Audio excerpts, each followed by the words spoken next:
Muy buenas, bienvenidos a otro estudio. Hoy es sábado, segundo sábado del año y nos da mucha alegría empezar ya desde este día 9 de enero continuando con el estudio de los Gálatas. Hoy veremos la parte 22 con el favor de Dios y bueno, yo quiero darles la bienvenida a todos y cada uno de ustedes. Ha sido un tiempo muy agradable en donde hemos podido pues recargar un poquito de pilas, como se dice aquí en Guatemala, seguir estudiando, seguir avanzando y bueno, yo les considero a ustedes mis amigos virtuales muy importantes en este mandato que tenemos de parte de Dios de estudiar su palabra y de transmitirla. Oramos para que el Señor nos ayude a hacerlo. Padre que estás en los cielos, te damos muchas gracias por tu fidelidad, por tu gracia. Pedimos tu revelación, esta ocasión para que tú tengas a bien abrir tu palabra y usar mis palabras para que también éstas lleguen como tienen que llegar y que tú despiertes el la mente de cada uno de nosotros para hacer conexiones importantes. En el nombre de Jesús oramos. Amén. Y amén. Muy bien. Hoy vamos a continuar con un tema que dejamos pendiente en el último estudio del año, pero quiero recordarles que este estudio está transmitiéndose en simultáneo desde Facebook o YouTube y es un placer invitarles a que visiten nuestro canal de YouTube, en donde encontrarán muchos más estudios en las distintas listas de reproducción que ahí tenemos. Tenemos estudios de introducción a la Biblia, tenemos estudios de historia muy interesantes, por supuesto, todas las prédicas de todos los domingos de la iglesia y de las citas del Señor. Muy bien, así que con esto en mente quiero empezar con un breve repaso del último estudio. Estábamos ya situados en el capítulo 4 y vimos cómo mucha gente se desanimó y regresó a su forma de vida antigua.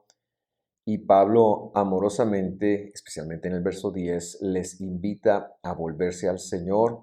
Él está hablándole a gentiles ahora y repasamos que la parte de las fechas bíblicas, precisamente del verso 10, nada tienen que ver con las citas del Señor, sino se refieren a los días que los romanos guardaban, a las semanas, a los meses, a las fechas, que había muchísimas en el calendario romano y que ellos, pues de alguna manera, habían empezado a volverse a este tema nuevamente.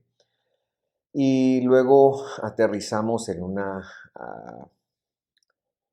una bella alegoría que es precisamente de donde hoy vamos a tomar el punto. Entonces, para hacer un poquito de introducción, releo el verso 21 donde dice, Gálatas 4:21, díganme los que desean estar bajo ley, ¿no oyen a la ley? Y enfatizar que estar bajo ley no es bajo la ley del Señor, no tiene artículo, sino es subordinado. Subordine en latín, hiponomos en griego, pero que muchas traducciones ponen ahí la ley. No es estar bajo la ley, sino los que desean estar subordinados, es decir, los que desean volverse a rudimentos o a méritos con el tal de ganarse el cielo, no han escuchado la Torah.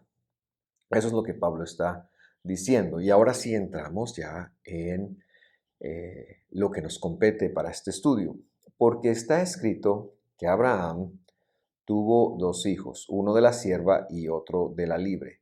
Pablo va a pelear con la ley del Señor a los que quieren estar subordinados. ¿Por qué? Porque la ley del Señor es la palabra del Señor y nada tiene que ver con esclavizarnos.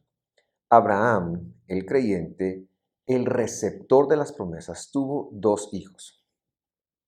Bueno, tuvo más hijos, pero Pablo está tomándose la alegoría aquí de Ismael e Isaac. Ismael lo tuvo con Agar, a instancias de Sara, y a Isaac lo tuvo con Sara, su esposa, producto de la promesa. Versículo 23. Pero el hijo de la sierva nació según la carne, y el hijo de la libre por medio de la promesa. Otra vez, pero el hijo de la sierva nació según la carne, y el hijo de la libre por medio de la promesa. Es decir, que Ismael nació según la carne, quiere decir que fue una idea humana, fue una idea de Sara. Recordará usted cómo la tortilla, como decimos en Guate, se volteó cuando ya ella resultó embarazada y cómo a Sara le pide a Abraham o maltrata a Agar y ella tiene que irse. Sin embargo, Isaac fue el resultado de la promesa de Dios que por lo menos tomó 25 años en tomar efecto. Sin embargo, me gustaría a mí agregar aquí que el según la carne hace una gran alusión al grupo de los judaizantes que agregaban discípulos, entre paréntesis debo decir, hijos por medio de la exigencia del corte del prepucio, es decir, según la carne. Mientras que en el caso de la libre, al igual que Isaac, Dios llama, convence y es Él el que deposita su espíritu. Al hacer esto, las personas entonces ya pueden vivir dentro de los mandamientos de Dios, es decir, dentro de sus disciplinas. Y quizás quiere decir entonces que este grupo de judaizantes, al exigir la judaización, es decir, al exigir que estas personas se vuelvan judías como era su costumbre a la hora de discipular entre las naciones, lo hacían por medio del mandamiento de la circuncisión, llamándole el pacto de la circuncisión. Brit Milá se dice en hebreo.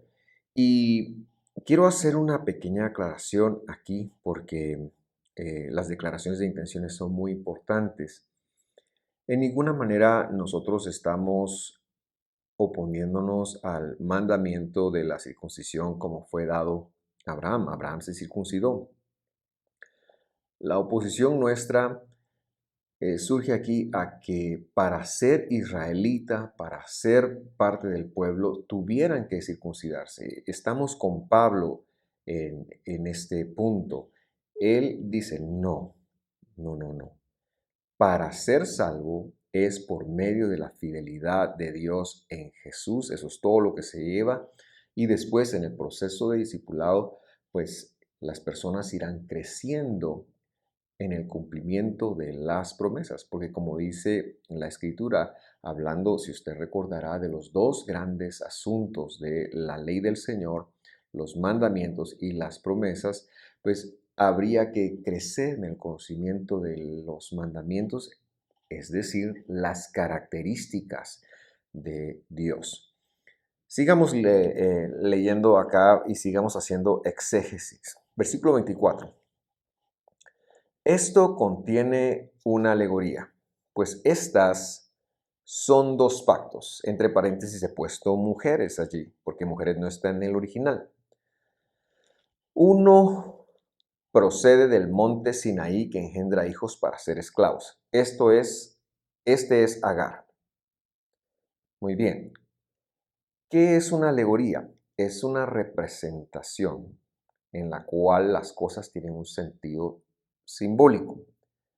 Lo que estoy queriendo decir es que Pablo utiliza una historia verdadera para darle un sentido simbólico, enfatizando una verdad. Y empieza con Agar. Dice, este pacto engendra hijos para ser esclavos. Y procede del monte Sinaí, dice ahí.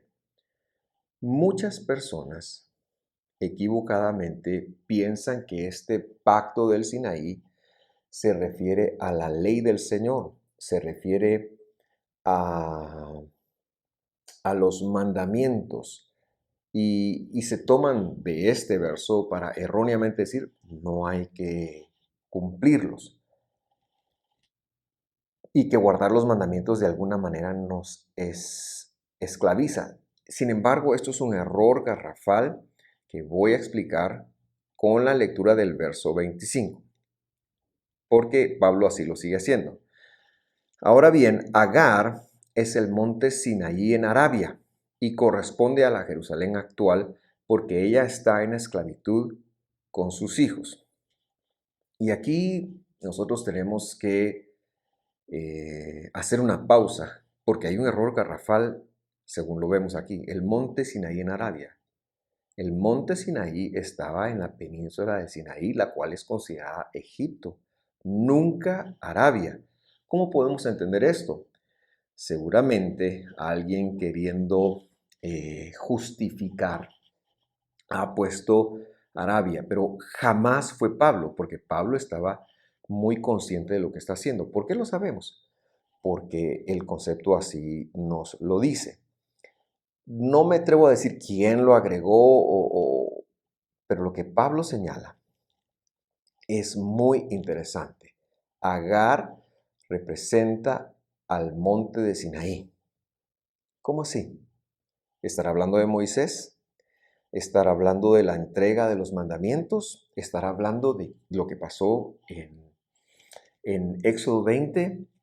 Hagamos una pequeña pausa y recordemos que cuando la Biblia fue entregada a la persona que Dios se la entregó fue a Moisés. Es decir, la narrativa de la creación, la narrativa de Caín, Abel, Adán, Eva, la narrativa de Noé, de Abraham, de Isaac, de Jacob, eh, todo ese maravilloso libro de Génesis que está, de alguna manera recibe las promesas, en donde vemos realmente las promesas de Dios, fue entregado a Moisés en el monte Sinaí. Y sí, en el monte Sinaí Dios le entregó a Moisés su ley, pero la ley de Dios no es el pacto, sino el testimonio del pacto. ¿A quién entregó Dios el pacto? Se lo entregó a Abraham. Es decir, cuando usted lee específicamente Génesis 15, usted va a ver ahí cómo Dios hace un pacto con este hombre, el padre de todos nosotros, Abraham. Por supuesto, esa revelación la recibe Moisés y es él quien la pone en escritura. Pero el pacto se lo dio Dios a Abraham, el pacto con Abraham. ¿Qué se entregó entonces en el monte Sinaí? Se entregó el testimonio del pacto. Entonces, ¿a qué está refiriéndose Pablo con que Agar es el monte Sinaí? Hay que seguir leyendo, dice, corresponde a la Jerusalén actual, porque ella está en esclavitud con sus hijos. Ahora, ¿actual para quién? No para nosotros, actual para Pablo. Es decir, se refiere a la Jerusalén del segundo templo, se refiere a la Jerusalén de los saduceos y de los fariseos que están en esclavitud. Sí, que están en esclavitud. Eso es lo que está diciendo. Eh, Pablo es muy enfático en señalar que es el movimiento que se organiza desde Jerusalén el que representa a Agar, o Agar está representando, porque recuerde que esto es una alegoría. ¿Y a qué se refiere? En Jerusalén, en el siglo I, se movían varios grupos. Por ejemplo, estaba el grupo de los celotes, que era un grupo político, entonces lo descartamos. Se estaba el grupo de los saduceos, que estaban a cargo del templo, pero que no llevaban de alguna manera la, el peso teológico que sí llevaba el otro grupo, que era el grupo de los fariseos. Y al sur de Jerusalén, que es en las cuevas de Qumran, en el desierto, se encontraban los esenios, pero no está hablando de los esenios. Por lo tanto, está hablando de los fariseos, está hablando del sistema farisaico que según podemos entenderlo, y aquí es donde está el centro de todo lo que yo quisiera explicar con respecto de este versículo. Se refiere a las escuelas rabínicas de Jerusalén, porque permítame hacerle un pequeño resumen del fariseísmo. Entre el último libro de la Biblia del Antiguo Testamento y el primer libro del Nuevo Testamento pasaron muchas cosas, pero surge debido a la politización de Jerusalén un movimiento medio revolucionario que se llamaban los puros, prushim. Estos son los fariseos y de alguna manera es una protesta contra la politización que ha llevado el templo, y ahora esta gente empiezan a surgir maestros, empiezan a surgir rabinos que empiezan a escribir y empiezan a interpretar la ley del Señor. Los fariseos son los primeros que hacen una interpretación e incluso alegórica. Todos los demás lo hacían, cumplían con la palabra del Señor de una manera muy, muy simple, pero los fariseos profundizan y tienen grandes maestros y empiezan ellos a tener mucho material y se empiezan a formar casas rabínicas. Y por ejemplo, en el siglo I antes de Cristo se forman las dos casas más importantes de Jerusalén de esa época. Una casa dirigida por un maestro que se llamaba Gilel, y otro maestro que era un poquito más ortodoxo, que se llamaba Shammai. Y ellos empiezan a tener discusiones rabínicas de cuál es la mejor forma de interpretar, y sus discípulos empiezan a hacer elaboraciones sobre ellos y se forma toda una tradición oral. Y cuando se llega a Jesús, por ejemplo, algunas veces Jesús dijo: habéis oído que fue dicho tal cosa, pero yo os digo. No está haciendo otra cosa más que referirse a la tradición oral. En algunos otros pasajes el Señor enfrenta la tradición de los ancianos. Dicen que han invalidado el mandamiento porque quieren comprometerse con la tradición de los ancianos. Y lo que sucede es que el movimiento fariseísmo entonces produce una serie de exégesis y escritos y publicaciones rabínicas que empiezan a decir: esta es la forma correcta de guardar la ley del Señor. Pero no solo dicen eso, dicen que eso lo han recibido de los maestros que van regresando a través de las épocas hasta Moisés. Por ejemplo, el Nuevo Testamento está lleno, especialmente los evangelios, me refiero a los cuatro evangelios, está lleno de amén, amén o amén os digo, en donde Jesús dice de cierto, traducen. Lastimosamente lo traducen de cierto o en verdad os digo. Pero el griego ni siquiera hace el esfuerzo por traducirlo, sino el griego pone la palabra hebrea amén. Amén os digo. Y entonces cuando Jesús dice amén, amén os digo, a veces dice dos veces, a veces dice una vez, es en respuesta a que el fariseísmo de la época decía amén, y eso quería decir que era tradición hasta las palabras de Moisés. Entonces ellos eh, producen una enseñanza en donde las enseñanzas que ellos tenían, que habían sido pasadas de maestros, pero realmente no pueden comprobar que sea de más allá de 250 años antes de Cristo, pero ellos reclaman que eso va hasta Moisés y que Moisés ha dejado una ley oral. De hecho, tiene un nombre, y los escritos posteriores al templo, al segundo templo, y sobre todo a los primeros 7, 8 siglos, que se conocen como Mishnah y Talmud, o Mishnah y la Mishnah siendo parte del Talmud. Estos escritos empiezan a ser una serie de formas, de leyes que tienen, no solo leyes, pero tienen costumbres, tienen diálogos teológicos, y de alguna manera son muy enriquecedoras, pero que tienen un gran problema. Y el problema es que ellos dicen que es palabra de Dios y le dan el mismo valor que la palabra escrita. Entonces, cuando Pablo está señalando aquí que el monte de Sinaí corresponde a Agar, es decir, Agar es el monte de Sinaí, está hablando al reclamo fariseo de que esta es la ley oral.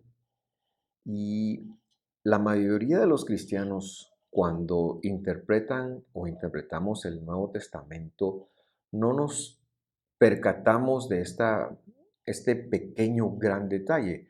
Es decir, en el momento hay toda una currícula de enseñanzas que son tradición y que se le ha elevado a nivel de palabra de Dios y que es como los fariseos dicen que deben de cumplirse y que han llegado, muchas veces llegaban incluso a decir, tienes que guardarlo, pero tienes que guardarlo como yo les digo. Y en escritos, perdón, posteriores podemos encontrar historias incluso que Moisés, por ejemplo, se sentaba a aprender de un rabino que vivió en el siglo II y que él sabía más que Moisés y él daba la explicación de lo que Moisés hubiera dado, o que Dios toma nota de la interpretación que están haciendo los rabinos y entonces lo agrega. Y bueno, se presta para muchas interpretaciones. Por eso debemos de entender que cuando Pablo está hablando de subordinados, está hablando de vivir con mandamientos de hombres. Quiero decir que la ley oral traduce mucha sabiduría, traduce mucha información importante, sobre todo para interpretar contextos o palabras, conceptos teológicos como Abba, Padre, como Ruach, Espíritu, y muchos otros contextos teológicos del Nuevo Testamento. Es decir, es importante conocerlo, porque entonces sabemos verdaderamente a qué se refería Jesús cuando mencionaba ciertas cosas, o Pablo, o quien fuera. Pero Pablo está diciendo que esta Agar es todo ese sistema de enseñanzas que es enseñanzas de hombres que tiene un gran problema y contra eso protestamos. El problema es que han elevado las enseñanzas de hombres, los mandamientos de hombres a enseñanza como que fuera de Dios y que Pablo hace una referencia, esclaviza a sus discípulos con mandamientos de hombres, pero porque ellos claman ser que son mandamientos de Dios.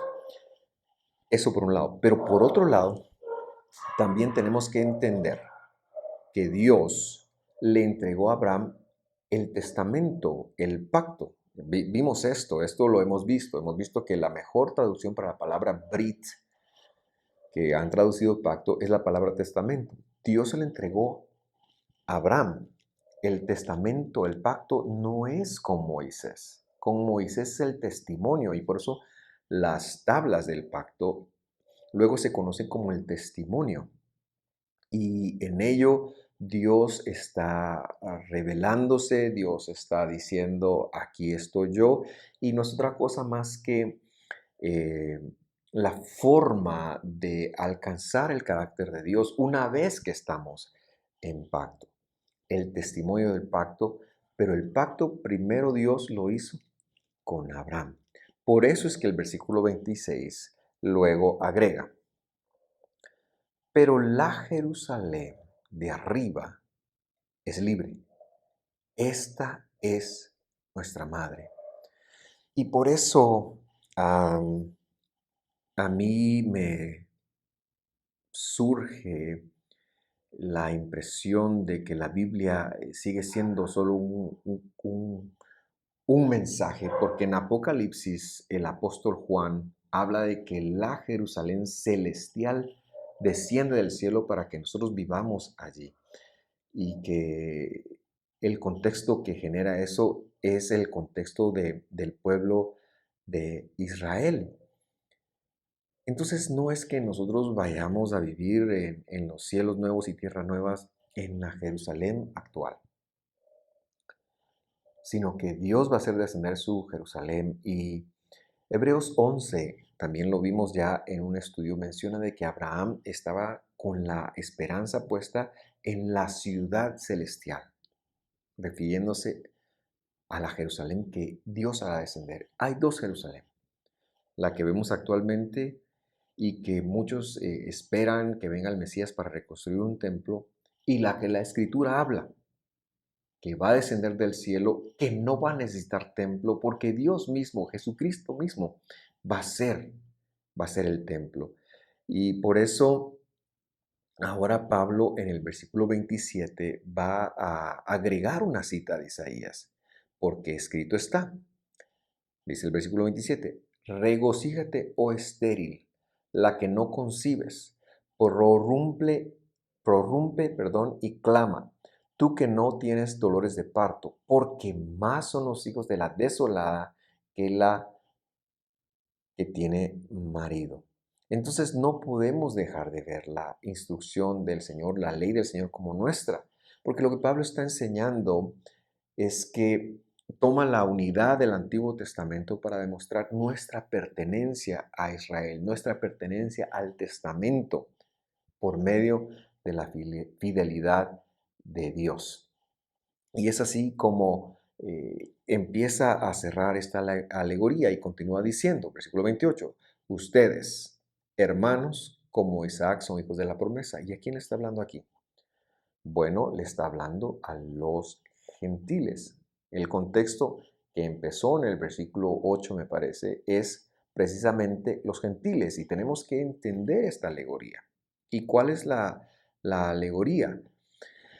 Que somos hijos de la promesa, que es por la fidelidad de Dios, por la promesa que Dios le hizo a Abraham. Israel es eso. ¿Y quién es Israel?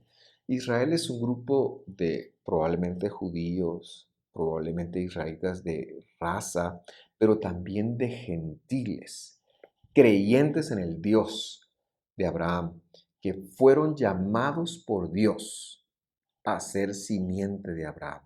No se trata de un pueblo específico. Se trata de los que Dios ha llamado y ha designado como Israel, porque le recuerdo que la palabra cuando le habla a Abraham no le dice sus hijos, sino le dice su simiente. Y Pablo se ha llevado algún tiempo en el capítulo anterior de Gálatas para hablar de la simiente que era el Mesías y aquellos que el Mesías ha llamado. Ahora, no quiero y me aparto de pensar que esto pudiera sonar a teología del reemplazo.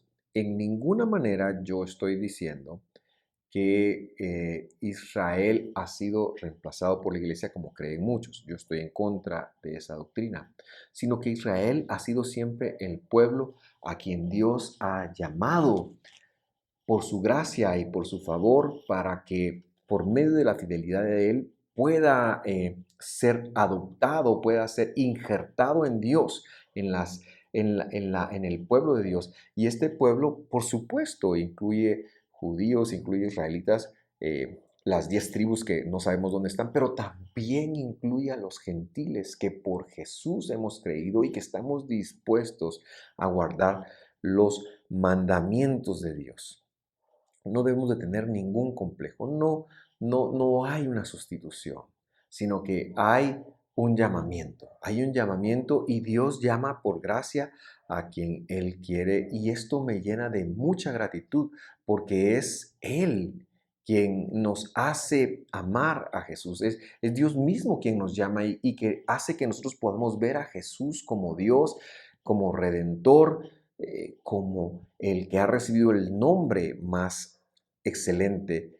Y por eso es que Pablo luego dirá en Efesios que de dos pueblos él hizo uno. Así que no andamos acomplejados porque somos hijos de Abraham por la promesa, somos herederos de sus promesas. Cada una de las promesas de Dios en la Biblia son para nosotros, pero también llevamos la responsabilidad de guardar sus mandamientos porque estos son el otro asunto de la Torah, de la ley del Señor, y son las características de cómo Dios es y lo que Dios espera de nosotros.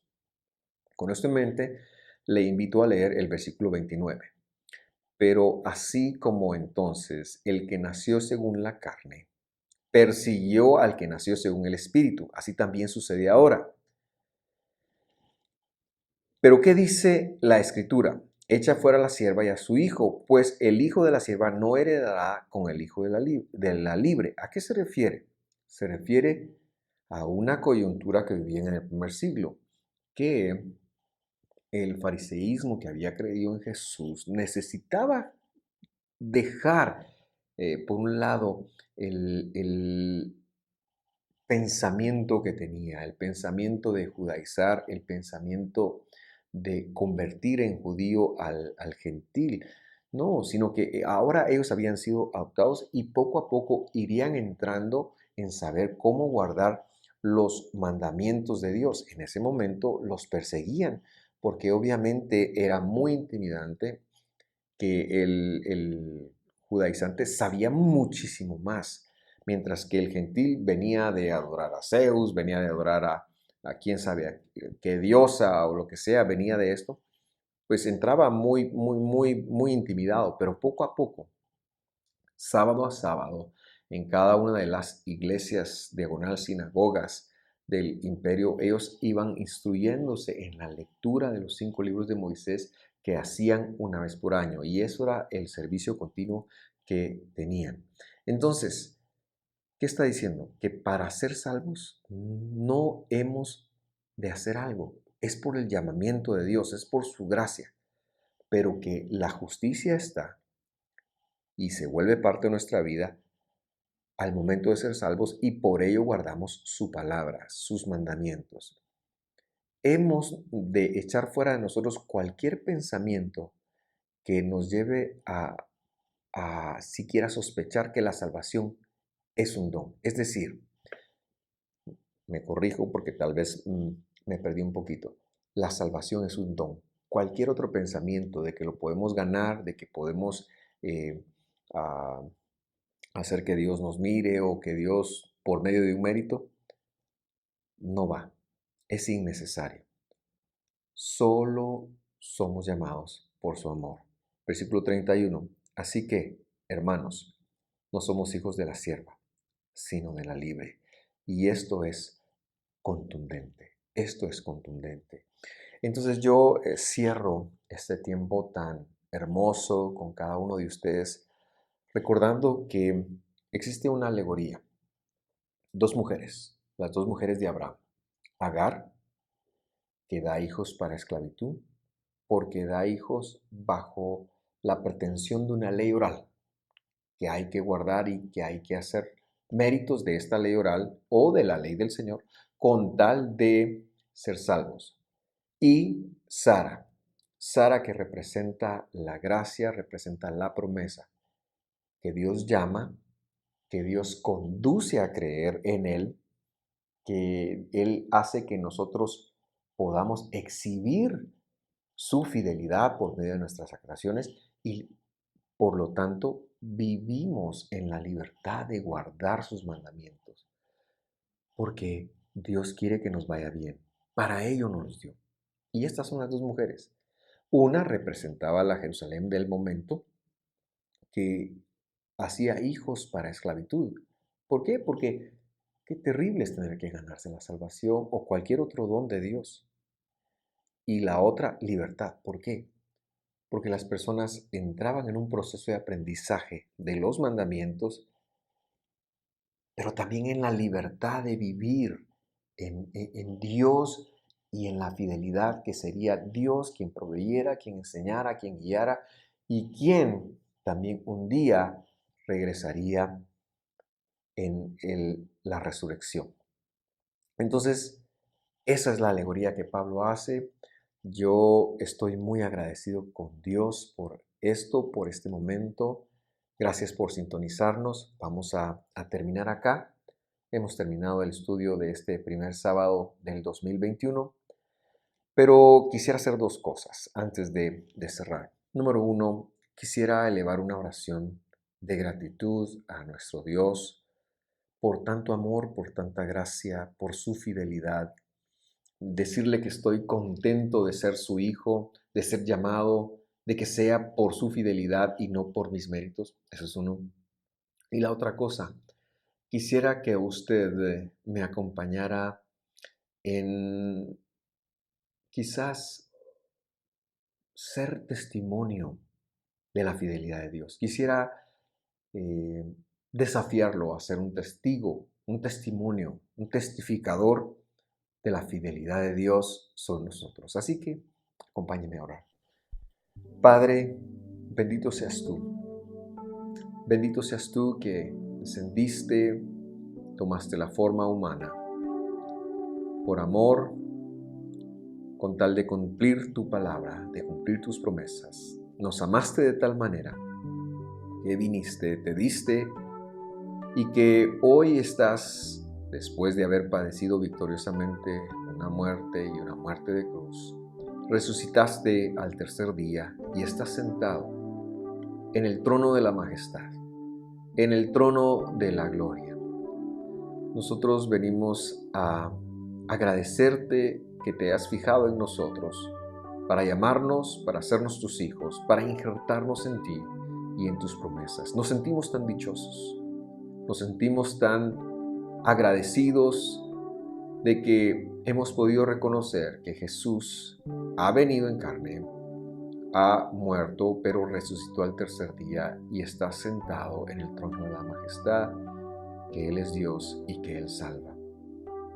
Gracias por ello, Señor. Pero también pedimos con mucha humildad que tú nos ayudes a evidenciar esto en cada área de nuestra vida, que podamos llevar a Jesús a otros, que podamos con nuestra vida, con nuestro amor, con nuestra obediencia, evidenciar por medio de acciones quién eres tú y el llamamiento que nos has hecho. Ayúdanos a decirle al mundo entero que tú reinas, a ser testigos y a dar testimonio de ti y hacerlo dignamente.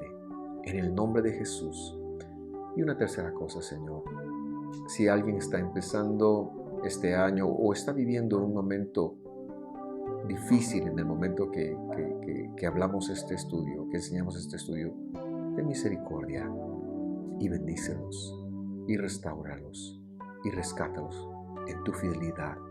Por favor, lo pedimos por la obra de nuestro Redentor, por la obra de nuestro Salvador, Jesús, el Mesías, su majestad, a quien damos toda la honra por los siglos de los siglos. Amén. Muchas gracias por sintonizarnos. Le esperamos siempre la próxima semana a la misma hora. Bendiciones.